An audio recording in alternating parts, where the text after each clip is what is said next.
मैं हूं आपकी टीचर मुबीना बारी और आप देख रहे हैं एफर्ट फॉर सक्सेस। मज़ीद वीडियोस और अपडेट के लिए आप हमारी वेबसाइट विजिट कर सकते हैं। उसके अलावा आप हमें हमारे फेसबुक पेज पर भी फॉलो कर सकते हैं। आज की इस क्लास में हम एडिटिंग ऑप्शन पे बात करेंगे और इसमें सबसे पहले हमारे पास जो ऑप्शन है वो है सम का। इसके लिए मैं अपने ये 2 सेल सिलेक्ट कर लेती हूँ और सिलेक्ट करने के बाद इस ऑप्शन पे क्लिक करूँ तो मेरे पास ये ऑप्शन आते हैं। इसमें से अगर मैं सम फाइंड करना चाहती हूँ, इसको जमा करना चाहती हूँ, तो मैं इस ऑप्शन पे क्लिक करूंगी तो इसने इनको जमा करके मुझे यहाँ पे आंसर दे दिया। उसके बाद अगर मैं इस अपने पूरे कॉलम को सिलेक्ट करूं और सिलेक्ट करने के बाद मैं इसकी एवरेज निकालना चाहूं तो मैं इस एवरेज पे क्लिक करूंगी तो आप देखें इसने नीचे मुझे इसकी एवरेज निकाल के दे दी। ये नीचे वाले कॉलम में इसकी एवरेज मौजूद है। उसके बाद मैं नेक्स्ट इस पे आऊं तो काउंट नंबर है, तो इससे मैं टोटल काउंट नंबर मालूम कर सकती हूँ। अगर मैं ये कॉलम सिलेक्ट करूं और सिलेक्ट करने के बाद इस ऑप्शन पे आऊं और काउंट नंबर पे क्लिक करूं तो आप देखें मेरी टोटल 4 रोज हैं तो वो उसने काउंट करके दे दी। और अगर मैं ये पूरा टेबल सिलेक्ट करूं और सिलेक्ट करने के बाद इस ऑप्शन पे क्लिक करूं और अपनी मैक्सिमम वैल्यू मालूम करना चाहूं तो मैं इस पे क्लिक करूंगी तो जो हर कॉलम में जो मैक्सिमम वैल्यूज हैं वो उसने नीचे मुझे जनरेट करके दे दी। और अगर मैं मिनिमम वैल्यू मालूम करना चाहूं तो मैं इस ऑप्शन पे आऊंगी और नीचे मिनिमम पे क्लिक करूंगी तो उससे नीचे वाली लाइन में उसने तमाम मिनिमम वैल्यूज मुझे क्रिएट करके दे दी। उसके बाद ये नीचे वाले ऑप्शन पे आती हूँ, continue a series or pattern into neighbouring cell in any direction. आप जिस डायरेक्शन में भी चाहें उसी पैटर्न को कंटिन्यू कर सकते हैं और जो फॉर्मेटिंग उसमें होगी, जो नंबरिंग होगी वो आपके साथ ही दूसरे सेल पे आ जाएगी। अगर मैं इस ऑप्शन पे क्लिक करूं तो मेरे पास ये वैल्यू आती है। अब अगर मैं डाउन पे क्लिक करूं तो मुझे कह रहा है this table insert row into your worksheet. इस टेबल में एक और रो इंसर्ट हो जाएगी। This may cause data in the cell below the data and shift down. तो इससे आपका डाटा नीचे शिफ्ट हो सकता है। अगर मैं ओके करती हूँ तो आप देखें इसने एक ही पैटर्न को जो नीचे वाली रो थी उसमें मौजूद पैटर्न को तमाम सेल पे अप्लाई कर दिया।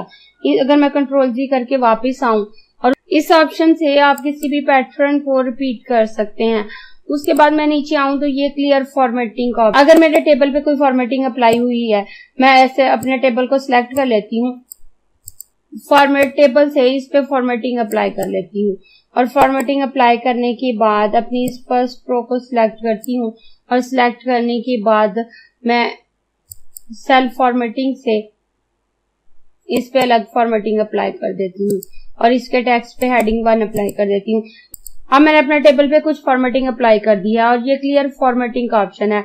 अगर मैं इस ऑप्शन पे क्लिक करूं तो यहाँ पे क्लियर ऑल है। क्लियर ऑल पे अगर मैं क्लिक करती हूँ तो मेरा तमाम टेबल, इसके अंदर मौजूद कंटेंट सब कुछ रिमूव हो जाएगा, कुछ भी नजर नहीं आएगा। मैं आपको क्लिक करके दिखाऊं तो आप देखें तो मेरा तमाम टेबल रिमूव हो गया। मैं कंट्रोल जी से वापस ले आती हूँ और उसके बाद क्लियर फॉर्मेटिंग पे आती हूँ। और अगर मुझे जस्ट फॉर्मेटिंग को क्लियर करना है तो इससे मेरा डाटा क्लियर नहीं होगा, जस्ट उसकी फॉर्मेटिंग क्लियर होगी। उसकी मैंने जो डिजाइनिंग की है उस पर कुछ बोल्ड इटैलिक अप्लाई किया है, उसको हेडिंग में कन्वर्ट किया है या उस पर कुछ कलरिंग अप्लाई किया है तो सिर्फ वो फॉर्मेटिंग क्लियर होगी।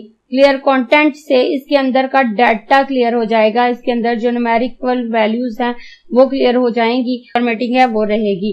क्लियर कमेंट से अगर इसमें कोई कमेंट्स लगे हुए हैं तो वो डिलीट होंगे। क्लियर हाइपरलिंक से इसमें मौजूद हाइपरलिंक क्लियर होंगे। और अगर मैं क्लियर फॉर्मेटिंग पे क्लिक करूं तो आप देखें मेरा टेबल सिंपल हो जाएगा और इसमें जितनी भी फॉर्मेटिंग है वो रिमूव हो जाएगी।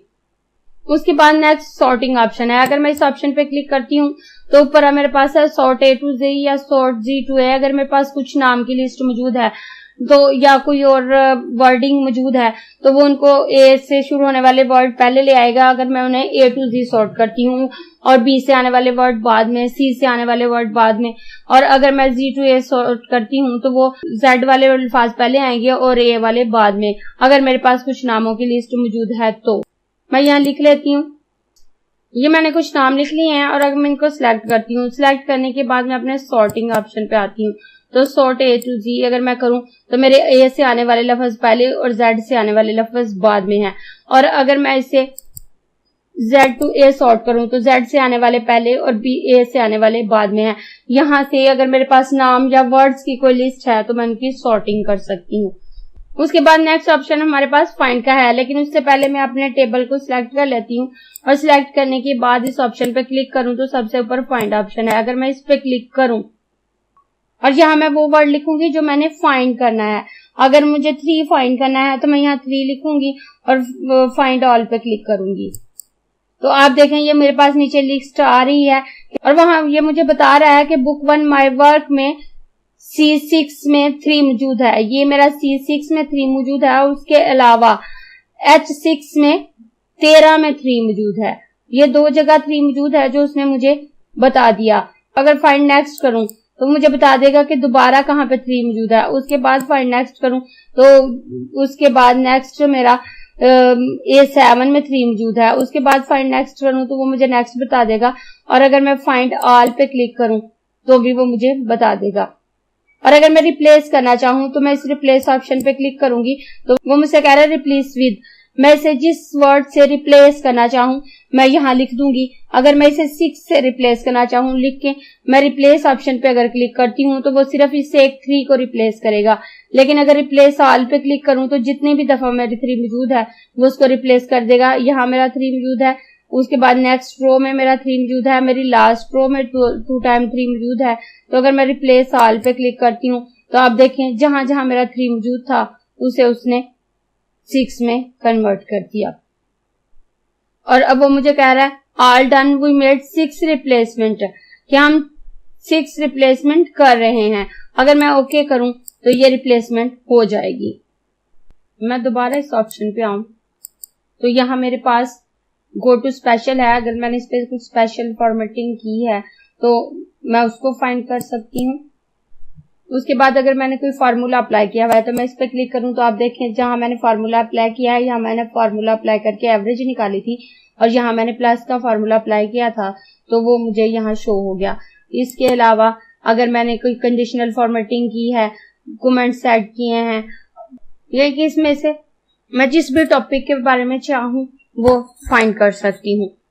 उसके बाद डाटा वैलिडेशन है तो ये ऑप्शन डाटा टैब में भी मौजूद है। तो जब हम डाटा टैब को सीखेंगे तो हम इस ऑप्शन को भी सीखेंगे। उसके बाद सिलेक्ट ऑब्जेक्ट है, अगर मेरे इस शीट में कोई ऑब्जेक्ट होते तो हम उनको सिलेक्ट कर सकते थे।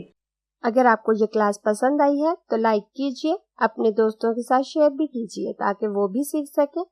आप अपने क्वेश्चंस और व्यूज नीचे कमेंट बॉक्स में लिख सकते हैं और अगर आपने चैनल सब्सक्राइब नहीं किया तो प्लीज सब्सक्राइब कीजिए ताकि आपको आने वाली वीडियोस का नोटिफिकेशन फौरन से मिल सके।